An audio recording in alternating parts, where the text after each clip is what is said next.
এটাকে আমি ভাঙলে পাবো ক এর সাথে দন্ত স। কিন্তু এখানে যে ইংরেজি শব্দ, এটাকে বাংলায় লিখলে আসলে শব্দটা হয় এরকম। তার মানে যেহেতু এস আগে, তাহলে আমাকে দন্ত স আগে দিতে হবে। ডেস্ক নয় ডেস্ক। ভুল ধরার পরে ইনি যে ঘটনা ঘটালেন, উনি আবার লিখলেন কিভাবে? উনি লিখলেন এইভাবে দিয়ে মধ্যম স দিয়ে।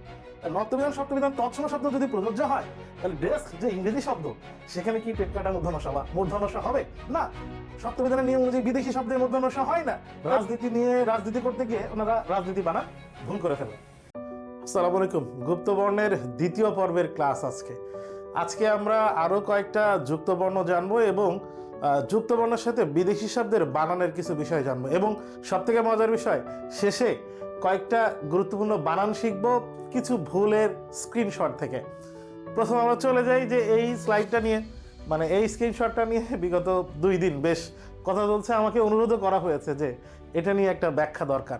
আমরা এখানে কি দেখতে পাচ্ছি? আমরা এখানে দেখতে পাচ্ছি যে এই যে ডেস্ক বানানটা, এই বানানটা ভুল হচ্ছে। এটা নিয়ে লেখালেখি হয়েছে। ইভেন সোশ্যাল ইনফ্লুয়েন্সার, ইউটিউবের খুব বিখ্যাত ব্যক্তি, উনি এটার স্ক্রিনশট দিয়েছেন, এবং এটার ভুল যে হয়, অনেকেই যে ভুল করেছে সেটা স্ক্রিনশট দিয়েছেন। এখন এখানে যে যুক্তবর্ণটা আছে, এখানে ভুলটা কোথায়, ঝামেলাটা কোথায়? দেখো, এটা দেখলেই আমাদেরকে কক্সবাজারের কথা মনে আসে। কক্সবাজার বানায় আমরা এরকম দেখি, কক্সবাজার বানান আমরা এরকম দেখি। এখন কক্সবাজার বানান যদি এরকম হয়, তাহলে এই যে হেল্প ডেস্ক, এখানে ভুলটা কোথায়? ডেস্ক বানান, ডেস্ক তো ইংরেজি শব্দ, ডেস্ক বানান তো এরকম। তার মানে আমরা দেখতে পাচ্ছি DESK ডেস্ক। তার মানে যদি আমি এইরকম দেই, তাহলে এখানে ক আগে হচ্ছে এই যে যুক্তবর্ণ যেটা, এটাকে আমি ভাঙলে পাবো ক এর সাথে দন্ত স। কিন্তু এখানে যে ইংরেজি শব্দ, এটাকে বাংলায় লিখলে আসলে শব্দটা হয় এরকম। তার মানে যেহেতু এস আগে, তাহলে আমাকে দন্ত স আগে দিতে হবে। তার মানে এখানে যে শব্দ সেটা হচ্ছে ডেস্ক। তো ডেস্ক যদি হয়, আর সেই ডেস্ক যদি আমি এইভাবে দেই, হবে শব্দ এরকম। কিন্তু যদি আমি এইভাবে দেই, ডেস্ক এইভাবে দেই, তাহলে তো এটা ভুল হচ্ছে। এখন স্ক্রিনশটে দেখা যাচ্ছে যে বিভিন্ন পরীক্ষা হচ্ছে, সেখানে ছাত্র সংগঠনগুলো তারা যে ডেস্ক করছে, সেখানে এই লেখাটা হয়েছে। এই লেখাটার কারণে এটা যে ভুল হয়েছে, এই ভুলের আবার স্ক্রিনশট দিয়ে অনেকে লেখালেখি করতেছে মজা করার জন্য। কিন্তু এখানেও আর একটা বেশ মজা লুকিয়ে আছে। এই যে ভুল ধরে ইনি যে ঘটনাটা ঘটালেন, ডেস্ক নয় ডেস্ক, ভুল ধরার পরে ইনি যে ঘটনা ঘটালেন, উনি আবার লিখলেন কিভাবে? উনি লিখলেন এইভাবে দিয়ে মূর্ধন্য স দিয়ে। আর আগের ক্লাসে পেট কাটা মূর্ধন্য স বলেছিলাম, অনেকে বলছে পেট কাটা মূর্ধন্য স আবার কি? মূলত এর নাম মূর্ধন্য স, কিন্তু পেট কাটা মূর্ধন্য স বললে অনেকেই বলে এটা গ্রামের মানে আঞ্চলিক একটি রূপ বলা যায়। তো এখানে যেটা আমি দেখতে পাচ্ছি, এখানে ঝামেলাটা কোথায়? ডেস্ক, আমরা বলেছি ডেস্ক একটা ইংরেজি শব্দ। আমরা সত্যবিধানের যে নিয়ম জানি, সত্যবিধানের নিয়ম অনুযায়ী সত্যবিধান এবং নত্যবিধান শুধু তৎসম বা সংস্কৃত শব্দে প্রযোজ্য। তার মানে নত্যবিধান সত্যবিধান শুধু তৎসম শব্দে প্রয়োজন হয়। আমরা জানি যে তৎসম শব্দের আর এক নাম সংস্কৃত শব্দ। নত্যবিধান সত্যবিধান তৎসম শব্দ যদি প্রযোজ্য হয়, তাহলে ডেস্ক যে ইংরেজি শব্দ, সেখানে কি পেট কাটা মূর্ধন্য স বা মূর্ধন্য স হবে না। সত্যবিধানের নিয়ম অনুযায়ী বিদেশি শব্দে মূর্ধন্য স হয় না। তাইলে ইনি যে ভুল ধরলে এক্সপোজ করলেন, সবাইকে জানাই উনি যেটা লিখলেন, সেখানে আসলে একটা ভুল পাওয়া গেল। তাহলে ডেস্ক বানানে আসলে দন্ত স হবে। এখানে আরও একটা মজার বিষয় আছে, আমরা পরের স্লাইডে গেলে বুঝতে পারবো। এখন অনেকে ভাবছে যে ছাত্র দলের যে প্রোগ্রাম, সেই প্রোগ্রামেই শুধু হয়তো ডেস্ককে ডেস্ক বলা হয়েছে। আসলে ঘটনা তা না। এখানে আমরা দেখতে পাচ্ছি যে জাতীয় ছাত্র শক্তি, তাদের যে হেল্প ডেস্ক, তারাও ডেস্ক লিখে ফেলেছে, কক্সবাজার চলে গেছে। এখানে দেখতে পাচ্ছি ইসলামী ছাত্র আন্দোলন, তারাও ডেস্ক লিখছে, আর ছাত্র দলের এখানে তো আছে। এরপরে ছাত্র অধিকার পরিষদ, তারাও একই ঘটনা ঘটছে। বাংলাদেশ ইসলামী ছাত্র শিবির, যারা দাবি করে মেধাবীদের ছাত্র সংগঠন, এই মেধাবীদের ছাত্র সংগঠনেও আমরা দেখতে পাচ্ছি একই ধরনের ভুল আছে।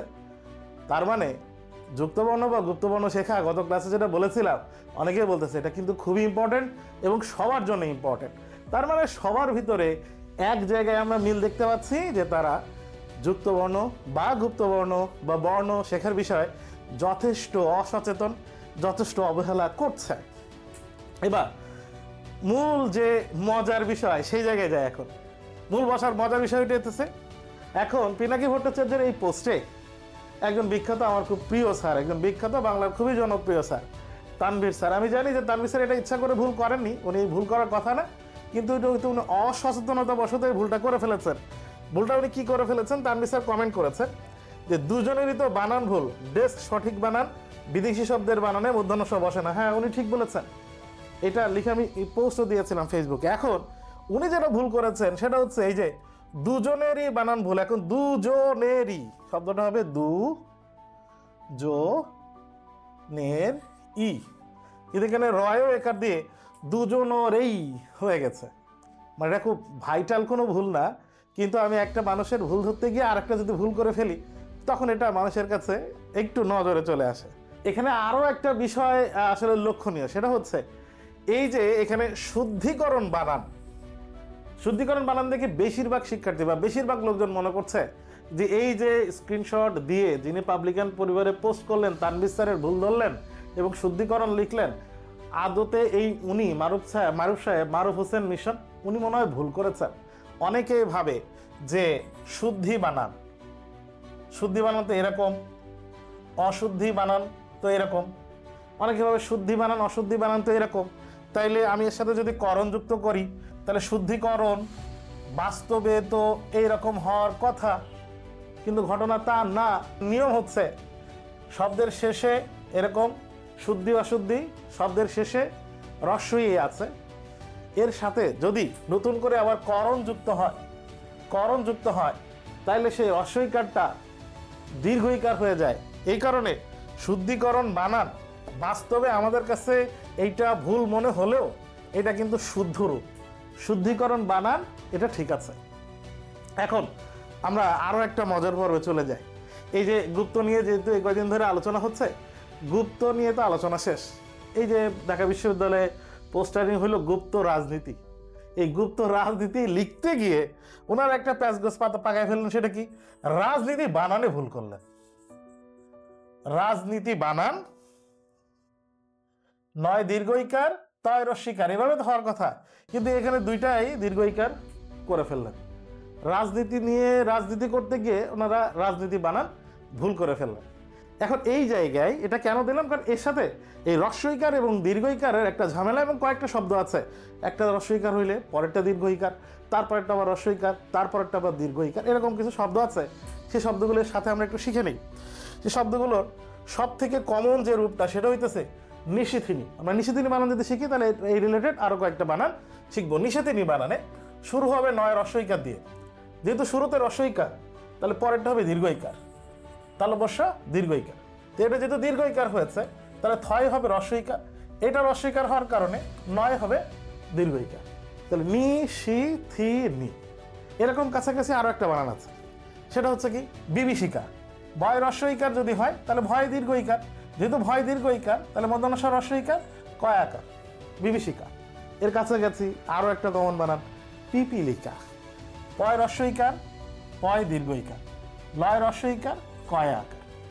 ঠিক এইরকম আরও কিছু বানান আছে, সেগুলো আমরা একটু দেখে নিতে পারি। আপাতত শুধু এই বানানগুলো শিখে রাখি যে দীর্ঘইকার হয়েছে একটা, পরেরটা রস্বইকার হবে। নীতি বানানে দীর্ঘইকার এবং রস্বইকার হয়। এইভাবে আমরা আরও অনেকগুলো ভিডিও নিয়ে আসবো, আরও সামনে অনেক ভিডিও আসবে, আলোচিত সমালোচিত বিভিন্ন মানুষের কাণ্ড লেখা, সেখানে আমরা আলোচনা করব এবং চেষ্টা করব শুদ্ধ বাংলা শিখতে। সবাইকে অসংখ্য ধন্যবাদ। আসসালামু আলাইকুম।